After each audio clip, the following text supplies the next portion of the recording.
Dear students, आज की इस ब्रांच अकाउंट्स की क्लास में आपका स्वागत है, अभिनंदन है। Today we will discuss about 3 topics. First is petty expenses when impress system is not used. Second topic is petty expenses when impress system is used. And third topic is purchase of fixed assets. Let us start the first topic, that is petty expenses. Petty expenses when impressed system is not used. फुटकर वें जब अग्रदाय पद्धति का प्रयोग नहीं किया जाता है। जब पेटी एक्सपेंसेस के भुगतान के संबंध में ब्रांच मैनेजर को उन्हें खर्च करने का अधिकार दे दिया जाता है, तो ऐसी स्थिति में हेड ऑफिस के द्वारा एक निश्चित राशि ब्रांच के पास भेज दी जाती है और ब्रांच मैनेजर उस राशि में से भुगतान करता रहता है। इस मेथड में ओपनिंग बैलेंस ऑफ पेटी कैश को ब्रांच अकाउंट के डेबिट में लिखा जाता है और जो क्लोजिंग बैलेंस ऑफ पेटी कैश है उसे हम ब्रांच अकाउंट के क्रेडिट में लिखते हैं। फॉर एग्जांपल, यहाँ पर मान लीजिए कि 800 रुपये पेटी एक्सपेंसेस के लिए ब्रांच के पास भेजे गए थे, ये ओपनिंग बैलेंस है, और ब्रांच ने ड्यूरिंग द पीरियड 500 रुपये खर्च कर दिए हैं और 300 रुपये ₹300 क्लोजिंग बैलेंस के रूप में ब्रांच के पास अभी शेष हैं। तो ऐसी स्थिति में 800 रुपये ब्रांच अकाउंट के डेबिट साइड में लिखे जाएंगे और 300 रुपये ब्रांच अकाउंट के क्रेडिट साइड में क्लोजिंग बैलेंस के रूप में वहाँ पर लिखे जाएंगे। Here the student should keep in mind that ₹500 will not be mentioned separately in the branch account. यानी कि जो 500 रुपये हैं उस 500 रुपये को आपने ब्रांच अकाउंट के डेबिट में नहीं लिखना है, ना ही क्रेडिट में लिखना है। वो 500 रुपये का इफेक्ट ऑटोमेटिकली पेटी एक्सपेंसेस का ब्रांच अकाउंट के ऊपर आ जाता है। जब हम इसका ओपनिंग बैलेंस पेटी एक्सपेंसेस का डेबिट में लिखते हैं और क्लोजिंग बैलेंस पेटी एक्सपेंसेस का क्रेडिट में लिखते हैं, तो ये जो डिफरेंस है, जो खर्च हुए हैं पैसे फुटकर वे के पेटी एक्सपेंसेस के, उनका प्रभाव ऑटोमेटिकली ब्रांच अकाउंट पर आ जाता है। और जो पेटी एक्सपेंसेस के बारे में सेकंड मेथड है when interest system for petty expenses used, कि पेटी एक्सपेंसेस के संबंध में अग्रदाय प्रणाली का प्रयोग किया जाता है। तो ऐसी स्थिति में हेड ऑफिस ब्रांच के पास पेटी एक्सपेंसेस के संबंध में एक बैलेंस मेंटेन करके रखता है। जैसे 800 रुपये शुरू में ब्रांच के पास हैं, 500 रुपये खर्च हो गए और 300 रुपये क्लोजिंग बैलेंस है, तो हेड ऑफिस क्या करता है कि 500 रुपये फिर ब्रांच के पास भेज देता है ताकि उसके पास पेटी एक्सपेंसेस के लिए फिर से 800 रुपये का बैलेंस वो हो जाए। तो अग्रदाय पद्धति में, या कहिए कि पेशगी पद्धति में, जितनी राशि खर्च की जाती है ब्रांच उसका हिसाब किताब हेड ऑफिस को दे देती है और हेड ऑफिस उतनी ही राशि ब्रांच को फिर भेज देता है। तो यहाँ पर 500 रुपये जो राशि दोबारा से हेड ऑफिस ब्रांच के पास भेज देता है और 500 रुपये का हिसाब किताब ब्रांच ने हेड ऑफिस के पास जमा करवाना होता है। तो इन फिगर्स को हम जो है ब्रांच अकाउंट में किस प्रकार से शो करते हैं, तो ये आप देख रहे हैं। To balance BD petty cash के लिए यहाँ पर लिखा गया है 800 रुपये, क्योंकि ओपनिंग बैलेंस 800 रुपये का है। बाय बैलेंस सीडी पेटी कैश के लिए यहाँ पर आप देख रहे हैं पुनः 800 रुपये लिखा गया है, क्योंकि क्लोजिंग बैलेंस भी 800 रुपये हो गया है। और जो 500 रुपये ब्रांच के पास भेजे गए हैं, जैसे ब्रांच ने हिसाब दिया छोटे मोटे फुटकर व्ययों का, तो उसके पास 500 रुपये की राशि हेड ऑफिस ने भेज दी है, वो ब्रांच अकाउंट के डेबिट साइड में यहाँ पर लिखी जाएगी। तो टू बैंक अकाउंट यहाँ पर आप देख रहे हैं पेटी एक्सपेंसेस के, तो 500 रुपये यहाँ पर लिखे गए। एक इलुस्ट्रेशन के माध्यम से हम इम्प्रेस्ड सिस्टम ऑफ पेटी कैश को और कुछ अन्य आइटम्स को यहाँ पर समझने का प्रयास करेंगे। जो इलुस्ट्रेशन है वो देखिए। A head office in Mumbai sends goods to its branch at Delhi marked 20% above cost. Cost में 20% राशि जोड़ करके ब्रांच के पास हेड ऑफिस भेजता है गुड्स को। All expenses except petty expenses are paid by the head office. सभी एक्सपेंसेस हेड ऑफिस के द्वारा पे किए जाते हैं, सिर्फ पेटी एक्सपेंसेस ब्रांच मैनेजर के द्वारा कहिए या ब्रांच के द्वारा पे किए जाते हैं। The head office sends ₹800 on imprest system to the branch for petty expenses. 800 रुपये इम्प्रेस सिस्टम के अंतर्गत, अग्रदाय पद्धति के अंतर्गत, या कहिए कि पेशगी पद्धति के अंतर्गत अग्रिम ये राशि यहाँ पर भेजता है। From the flowing particulars show how branch account will appear in the books of head office. तो कुछ एक इन्फॉर्मेशन यहाँ पर दी गई है और ये फिगर्स कुछ आप लिख सकें तो और भी बेटर आपके लिए रहेगा।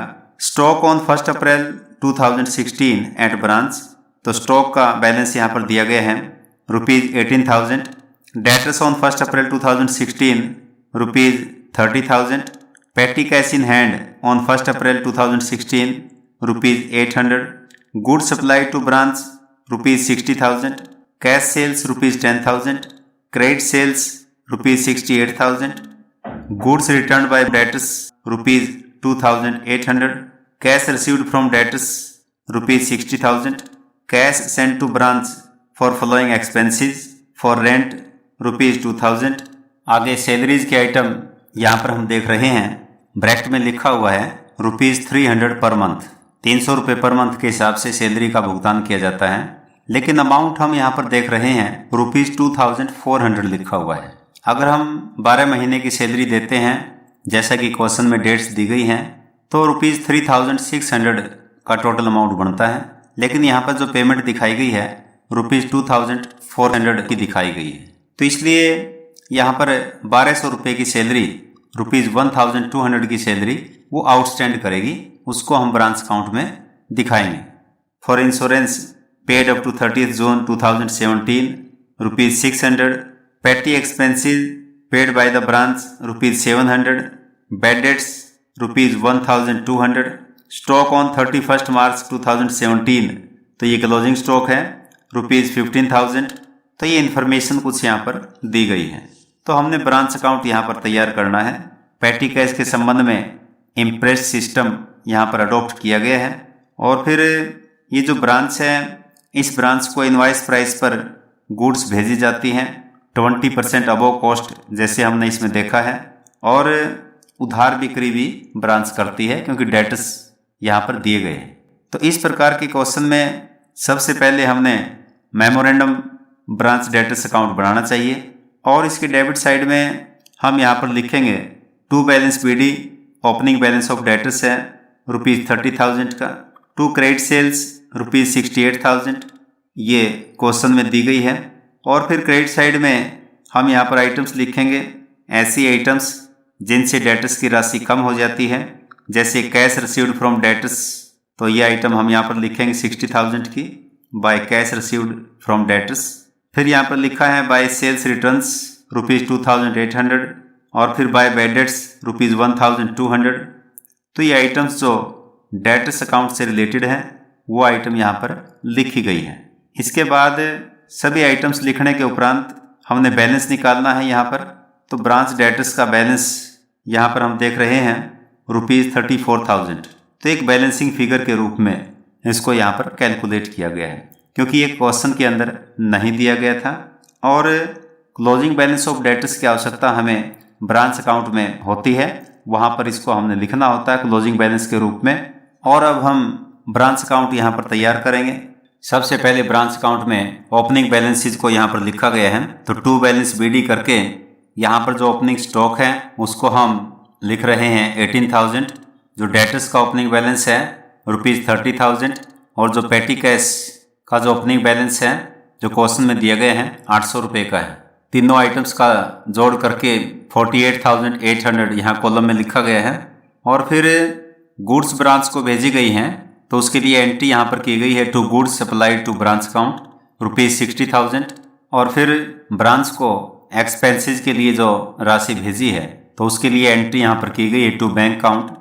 For rent ₹2,000, for salaries ₹2,400, for insurance ₹600।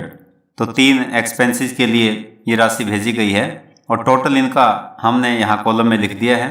और पेटी एक्सपेंसेस के बारे में जैसा कि हम क्वेश्चन में देख रहे हैं कि जो ओपनिंग बैलेंस है पेटी कैश के लिए वो 800 रुपये का है और जो ब्रांच के द्वारा खर्च किए गए हैं यहाँ पर ₹700 वो क्वेश्चन में लिखे गए हैं।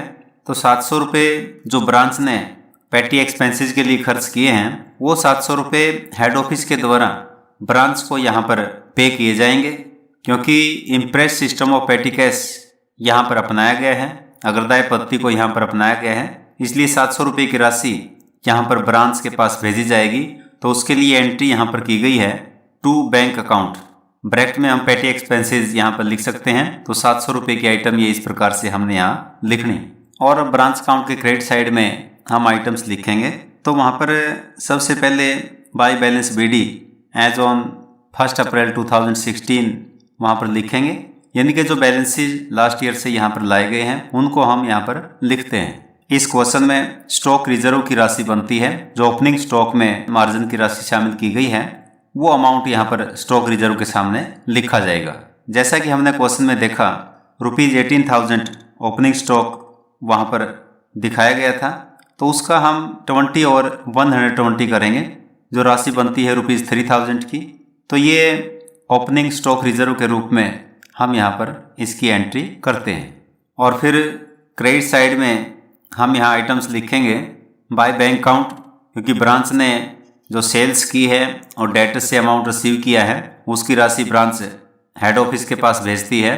तो कैश सेल्स की राशि ₹10,000 और अमाउंट रिसीव्ड फ्रॉम डेटर्स की राशि है ₹60,000। दोनों आइटम्स यहाँ पर लिखी है, इनका जोड़ करके ₹70,000 हमने कॉलम में लिख दिया है। इस क्वेश्चन में क्योंकि गुड्स को यहाँ पर ब्रांच के पास जो भेजा गया है वो कॉस्ट में 20% प्रॉफिट जोड़कर भेजा गया है, यानी कि इनवाइस प्राइस पर माल भेजा जाता है, इसलिए गुड सप्लाई टू ब्रांच की जो आइटम 60,000 की ब्रांच अकाउंट के डेबिट साइड में हम देख रहे हैं तो उसमें प्रॉफिट का अमाउंट शामिल है। तो उसको कैलकुलेट करके यहाँ पर हम एंट्री करेंगे by good supply to branch account.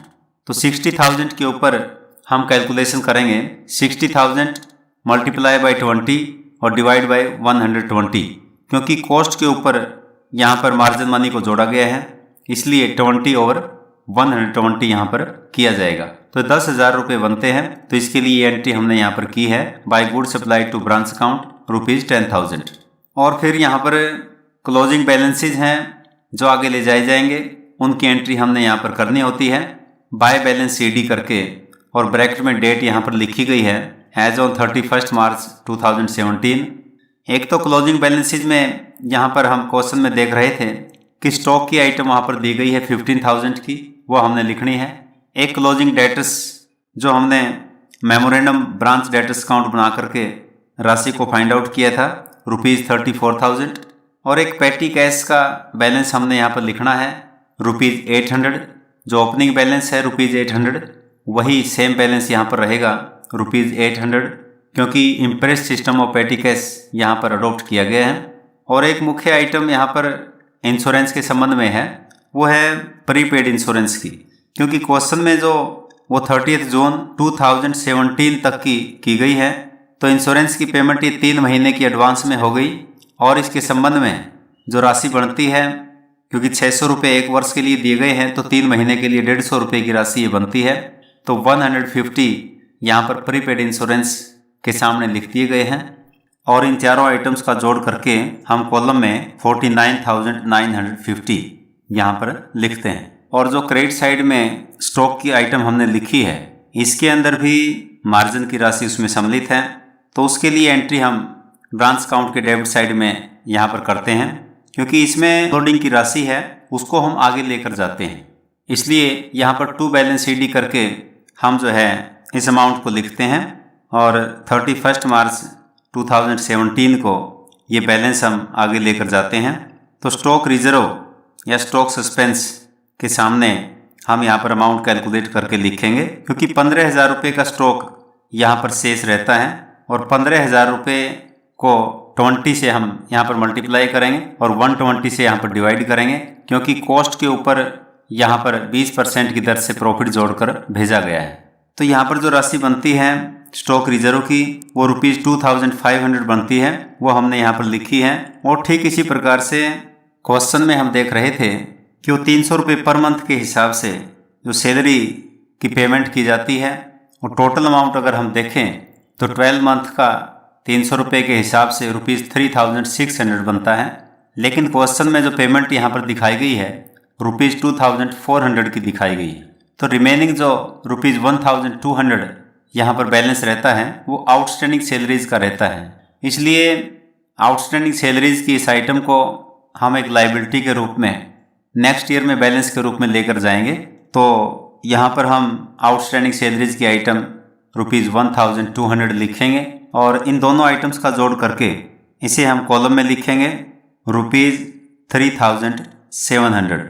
और अब दोनों साइड का जोड़ करके हम देखेंगे कि यदि क्रेडिट साइड का जोड़ ज़्यादा बनता है तो यहाँ पर ब्रांच प्रॉफिट में है, और यदि डेबिट साइड का जोड़ ज़्यादा बनता है तो ब्रांच यहाँ पर लॉस में है। तो ऐसे जोड़ करके हमने यहाँ पर देखा है कि ब्रांच प्रॉफिट में चल रही है, इसलिए डेबिट साइड में यहाँ पर लिखा गया है to general profit and loss account, और ये अमाउंट एक बैलेंसिंग फिगर के रूप में कैलकुलेट करके यहाँ पर लिखा गया है प्रॉफिट का ₹14,750, और ब्रांच अकाउंट का दोनों साइड का जोड़ हमने यहाँ पर कर दिया है ₹1,32,950। दोनों साइड में जोड़ हमने यहाँ पर लिखना होता है। तो इस प्रकार से हम ब्रांच अकाउंट बिल्कुल आसानी से तैयार कर सकते हैं। और अब आज की क्लास का जो नेक्स्ट टॉपिक है परचेज ऑफ फिक्स एसेट्स, स्थायी संपत्तियों का क्रय। तो स्थायी संपत्तियों का क्रय, इसमें 2 पॉइंट्स यहाँ पर हम डिस्कस करेंगे। फर्स्ट पॉइंट में है if the asset is purchased bye the branch, यदि शाखा द्वारा संपत्ति क्रय की जाती है। यदि शाखा द्वारा हेड ऑफिस की अनुमति से संपत्ति को क्रय किया जाता है तो ऐसी स्थिति में इस संपत्ति को हम ब्रांच अकाउंट के क्रेडिट साइड में लिखते हैं। और सेकंड पॉइंट में है if the asset is purchased bye the head office, यदि प्रधान कार्यालय द्वारा संपत्ति क्रय की जाती है। यदि प्रधान कार्यालय हेड ऑफिस संपत्ति के लिए ब्रांच के पास राशि भेजता है और उससे संपत्ति खरीदी जाती है, तो ऐसी स्थिति में सबसे पहले हम ब्रांच अकाउंट के डेबिट साइड में उस संपत्ति की रिकॉर्डिंग करते हैं और फिर क्रेडिट साइड में संपत्ति को लिखा जाता है, क्लोजिंग बैलेंस उसका लिखा जाता है आफ्टर डिडक्टिंग डेप्रिसिएशन। तो 2 बार ये संपत्ति यहाँ पर डेबिट और क्रेडिट साइड में लिखी जाती है। जबकि जब ब्रांच इस संपत्ति को खरीदती है तो ऐसी स्थिति में एक बार सिर्फ क्रेडिट साइड में उस संपत्ति को लिखा जाता है, क्योंकि इस संपत्ति को यहाँ पर क्रेडिट साइड में लिखने का तात्पर्य ये है कि इससे जो अमाउंट हेड ऑफिस को भेजा जाना होता है वो राशि यहाँ पर कम हो जाती है। तो फिक्स एसेट्स को परचेज के संबंध में जो अकाउंटिंग ट्रीटमेंट होती है उसे हम एक क्वेश्चन के माध्यम से यहाँ पर समझने का प्रयास करेंगे। जो क्वेश्चन है, Philips limited has a branch at Ambala, goods are invoiced to the branch at cost plus 25%, cost में 25% जोड़ करके गुड्स को भेजा जाता है। Branch is instructed to deposit cash every day in the head office account in the bank. All expenses are paid by cheque by the head office except petty expenses which are paid by the branch manager. From the following particulars, prepare branch account in the books of head office. Stock on 1st April 2016 rupees 40,000. Stock on 31st March 2017 rupees 52,000. Sundry debtors on 1st April 2016 rupees 22,000. Sundry debtors on 31st March 2017 rupees 29,000. Cash sales for the year rupees 1,95,000. Credit sales for the year rupees 1,15,000. Cash remitted to head office rupees 2,52,000. Computer purchased by the branch rupees 39,000. Goods invoiced from head office rupees 2,87,000. Normal loss of goods rupees 5,000. Abnormal loss of goods rupees 10,000. Expenses paid by the branch rupees 1,700. Expenses paid by the head office rupees 25,000. Head office sent cash to purchase furniture for the branch rupees 15,000. तो ये informations यहाँ पर दी गई हैं और इनकी सहायता से हम मेमोरेंडम ब्रांच डेटर्स अकाउंट बनाएंगे और ब्रांच अकाउंट बनाएंगे और इसमें एक मेमोरेंडम ब्रांच कैश अकाउंट बनाया जाएगा। तो सबसे पहले हम यहाँ पर मेमोरेंडम ब्रांच डेटर्स अकाउंट तैयार करते हैं। सबसे पहले यहाँ पर ओपनिंग बैलेंस हम लिखेंगे टू बैलेंस BD रुपीज़ 22,000 और फिर जो क्रेडिट सेल्स हैं उनको यहाँ पर लिखा जाएगा टू सेल्स ब्रैकेट में क्रेडिट आप सब डाल दें रुपीज़ 1,15,000 और जो क्लोजिंग बैलेंस है डेटर्स का वो भी यहाँ पर दिया गया है। तो बाय बैलेंस CD रुपीज़ 29,000। तो इस प्रकार से और आइटम डेट से रिलेटेड क्वेश्चन में यहाँ पर नहीं दी गई है, इसलिए जो बैलेंसिंग फिगर यहाँ पर बनता है वो है कैश रिसीव्ड फ्रॉम डेटर्स का। तो क्रेडिट साइड में यहाँ पर हम लिखेंगे by cash received from debtors ₹1,08,000। इस प्रकार से हमारा मेमोरेंडम ब्रांच डेटर्स अकाउंट बनेगा और ये कैश रिसीव्ड फ्रॉम डेटर्स की फिगर हमने यहाँ पर कैलकुलेट की है। और अब हम मेमोरेंडम ब्रांच कैश अकाउंट यहाँ पर बनाएंगे ताकि हमें ब्रांच के पास जो रिमेनिंग कैश बैलेंस है उसके बारे में जानकारी हो सके। तो मेमोरेंडम ब्रांच कैश अकाउंट में डेबिट साइड में हम लिखेंगे टू सेल्स, जो कैश सेल्स ब्रांच के द्वारा की गई हैं ₹1,95,000 की, और टू डेटर्स अकाउंट जो डेटर्स से कैश रिसीव किया है वो हम यहाँ पर लिखेंगे ₹1,08,000। और हेड ऑफिस ने जो 15,000 ब्रांच के पास भेजे हैं फर्नीचर खरीदने के लिए उसकी एंट्री भी यहाँ पर हम करेंगे टू हेड ऑफिस, और ब्रैकेट में लिख सकते हैं cash received to purchase furniture. तो ये डेबिट साइड के आइटम्स हैं। और फिर क्रेडिट साइड में हम आइटम्स यहाँ पर रिकॉर्ड करेंगे बाय फर्नीचर अकाउंट कि फर्नीचर 15,000 रुपये का ब्रांच ने खरीदा है जिसकी राशि हेड ऑफिस ने भेजी है। By cash send to head office, head office को ब्रांच ने जो राशि भेजी है ₹2,52,000 वो हम यहाँ पर रिकॉर्ड करेंगे। और फिर बाय कंप्यूटर अकाउंट, ये ब्रांच ने खुद खरीदा है तो ब्रैकेट में हम लिख देंगे परचेज्ड बाय ब्रांच ₹39,000। और फिर ब्रांच ने जो पेटी एक्सपेंसेस का भुगतान किया है ₹1,700, तो उनकी रिकॉर्डिंग भी यहाँ पर हम करेंगे बाय पेटी एक्सपेंसेस अकाउंट ₹1,700। और फिर बैलेंस हम निकालेंगे by balance carry down on 31 March 2017। तो ये डेबिट साइड का जोड़ करके हमने क्रेडिट साइड के आइटम्स को यहाँ पर डिडक्ट कर दिया है। तो ऐसी स्थिति में ये ₹10,300 का बैलेंस ब्रांच के पास है। तो दोनों साइड का जोड़ हम यहाँ पर करके दिखाएंगे। तो इस प्रकार से ये मेमोरेंडम ब्रांच कैश अकाउंट हमारा तैयार होता है। और अब हम ब्रांच अकाउंट तैयार करेंगे तो एक एक करके आइटम्स हम इसमें लिखेंगे। और सबसे पहले ब्रांच अकाउंट के डेबिट साइड में वहाँ पर लिखेंगे टू बैलेंस बीडी, क्योंकि स्टॉक का और डेटर्स का बैलेंस क्वेश्चन में दिया गया है तो आइटम्स हम यहाँ पर रिकॉर्ड करेंगे। तो स्टॉक का बैलेंस यहाँ पर 40,000 का दिया गया है और सन्डी डेटर्स का बैलेंस है 22,000 का। तो दोनों आइटम्स यहाँ पर हम लिखेंगे। तो इनका टोटल कॉलम में लिखेंगे 62,000 का। और फिर जो मुख्य आइटम यहाँ पर हम लिखते हैं goods send to branch account, तो वो आइटम यहाँ पर लिखी गई है ₹2,87,000 की। और फिर 25,000 जो हेड ऑफिस ने ब्रांच के पास भेजे हैं एक्सपेंसेस के लिए, तो टू बैंक अकाउंट करके ब्रैकेट में एक्सपेंसेस हम लिखेंगे और 25,000 कॉलम में लिख देंगे। ठीक इसी प्रकार से फर्नीचर के लिए जो राशि भेजी है 15,000 की, तो उसकी एंट्री हम यहाँ पर करेंगे। तो टू बैंक अकाउंट ब्रैकेट में फर्नीचर 15,000, इस प्रकार से यहाँ पर हम लिखते हैं। और फिर ब्रांच अकाउंट के क्रेडिट साइड में हम लिखेंगे बाय बैलेंस बीडी और स्टॉक रिजर्व जो ओपनिंग बैलेंस में लोडिंग का अमाउंट शामिल है उसकी कैलकुलेशन करके हम यहाँ पर लिखते होते हैं। तो ओपनिंग स्टॉक के अमाउंट 40,000 को मल्टीप्लाई करेंगे 25 से और डिवाइड करेंगे 125 से, क्योंकि कॉस्ट के अंदर यहाँ पर 25% प्रॉफिट जोड़कर भेजा गया है, इसलिए ये फार्मूला यहाँ पर हमारा लगता है।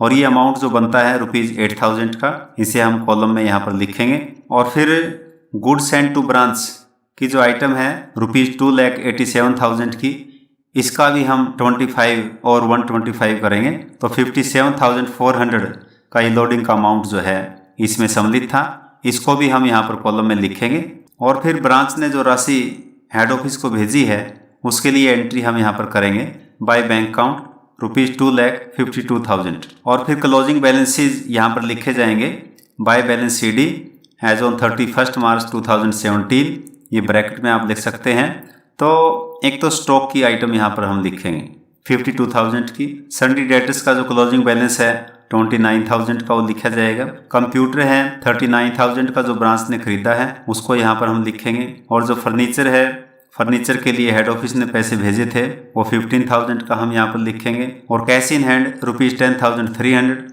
जो हमने मेमोरेंडम ब्रांच कैश अकाउंट बना करके कैलकुलेट किया है। जहाँ तक डेप्रीसिएशन की बात है तो डेप्रीसिएशन जो एसेट्स के ऊपर लगाई जाती है, कंप्यूटर के ऊपर लगानी है, फर्नीचर के ऊपर लगानी है, तो डेप्रिसिएशन के बारे में क्वेश्चन में कुछ भी नहीं बताया गया है। तो इसलिए ये मान लिया गया कि जो कंप्यूटर और फर्नीचर हैं वो ईयर के एंड में यहाँ पर खरीदे गए हैं, क्योंकि डेट भी वहाँ पर नहीं दी गई है। और जो क्लोजिंग स्टॉक में लोडिंग का अमाउंट है उसके लिए भी हम वही फार्मूला लगाएंगे, 25 और 125, ये 52,000 का हम करेंगे। और जो स्टॉक रिजर्व है उसको हम जो है डेबिट साइड में यहाँ पर लिखते होते हैं to balance CD stock reserve. ये जो राशि आती है ₹10,400 की, इसकी रिकॉर्डिंग हमने यहाँ पर की है। और क्वेश्चन में 2 आइटम्स और यहाँ पर दी गई थी, normal loss of goods ₹5,000, abnormal loss of goods ₹10,000। दोनों ही आइटम्स जो हैं यहाँ ब्रांच अकाउंट में नहीं दिखाई जाएंगी, क्योंकि लॉस किसी भी प्रकार का हो, चाहे नॉर्मल लॉस हो और चाहे एबनॉर्मल लॉस हो, उसके कारण जो क्लोजिंग स्टॉक है वो कम हो जाता है। तो इसलिए किसी भी प्रकार के लॉस की एंट्री हम ब्रांच अकाउंट के डेबिट साइड में नहीं करते हैं, क्योंकि उनका ऑटोमेटिक इफेक्ट जो है क्लोजिंग स्टॉक के अंतर्गत वो आ जाता है।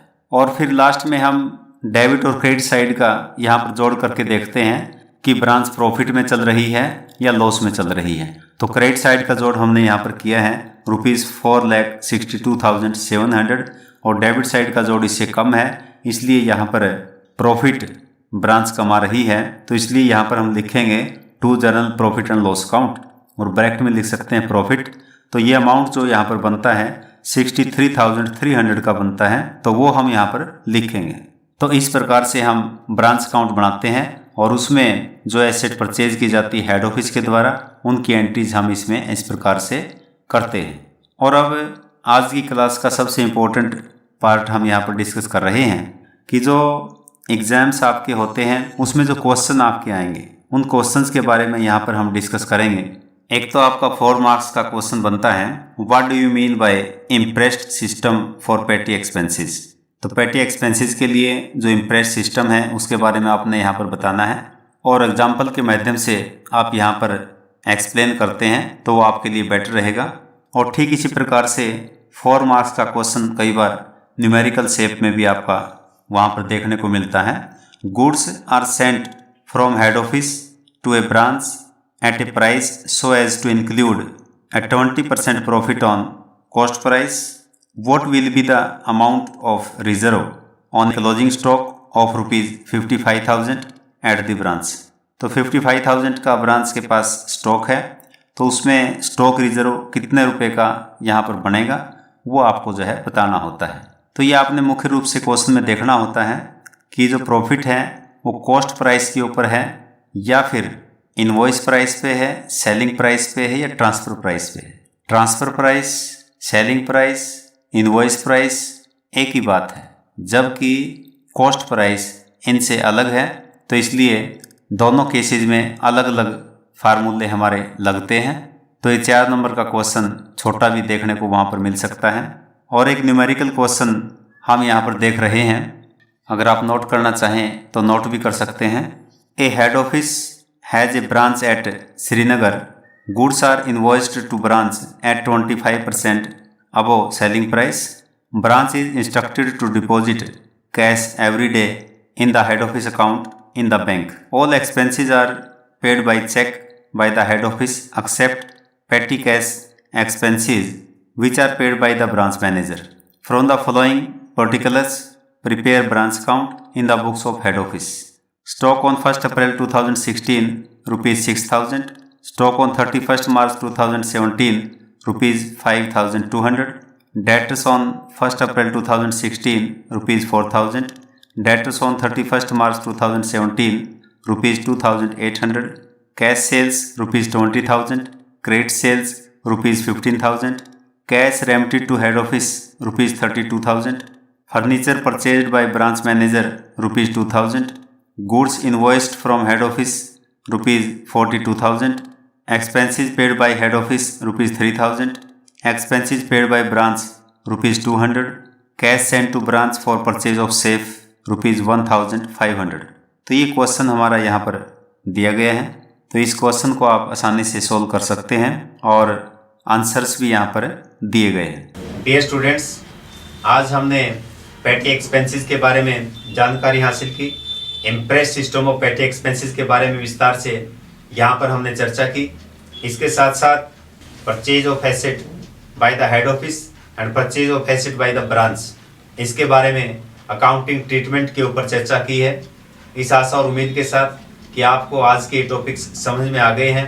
Thank you very much for joining the class. Have a nice and wonderful day. जय हिंद।